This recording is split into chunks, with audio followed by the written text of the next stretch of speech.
Hello, everybody, and welcome to Minimalist Gourmet, where today I'll be teaching you how to make a double chocolate cookie. These things are absolutely delicious on their own, but they go even better with my cream cheese frosting. I'm going to show you how to make these step by step, so let's get started. We're going to begin with one stick of butter, that's a half a cup, at room temperature in a large bowl.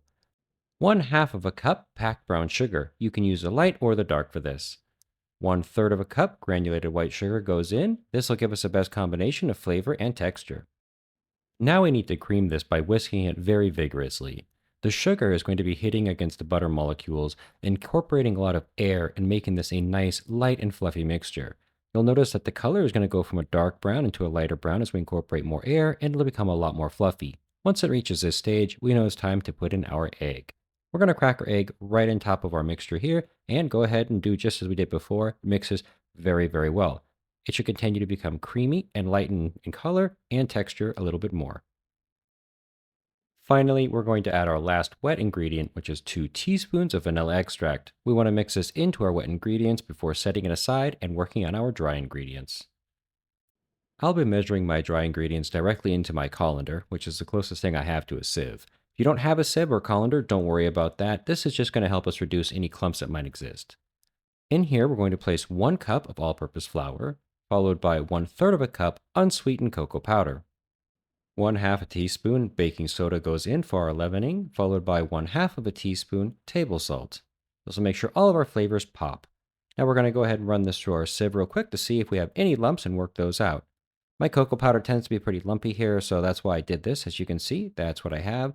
It's not the end of the world if these make it into your recipe, but hey, if you can break them out, might as well.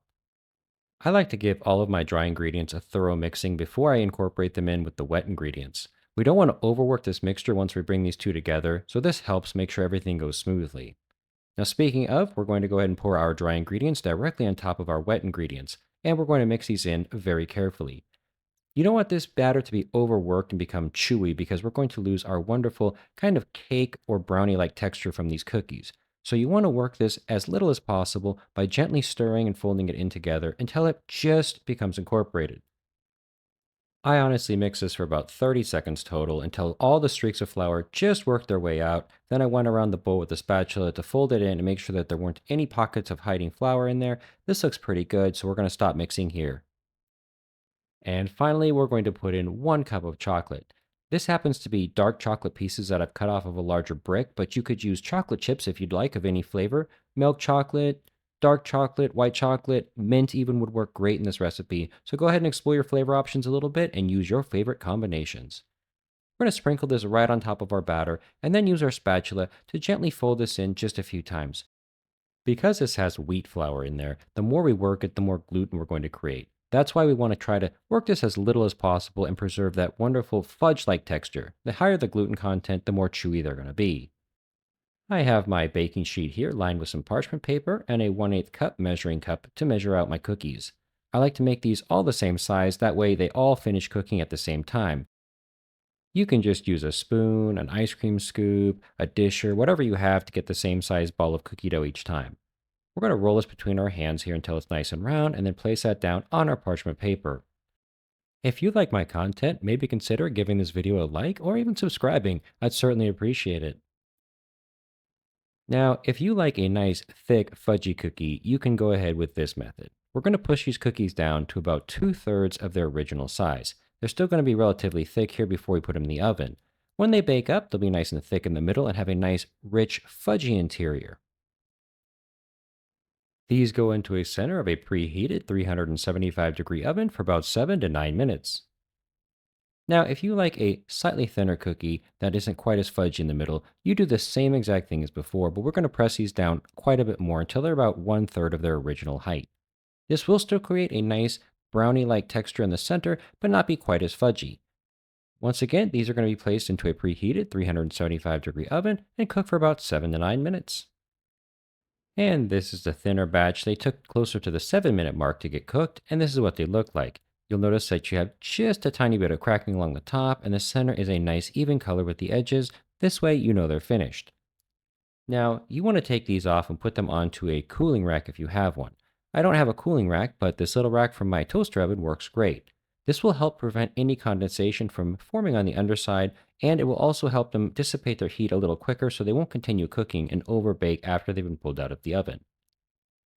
Here on the rack, you can see the thinner cookies on the left and the more thick, kind of fudgier cookies on the right. We'll go and take a look at these a little bit more closely.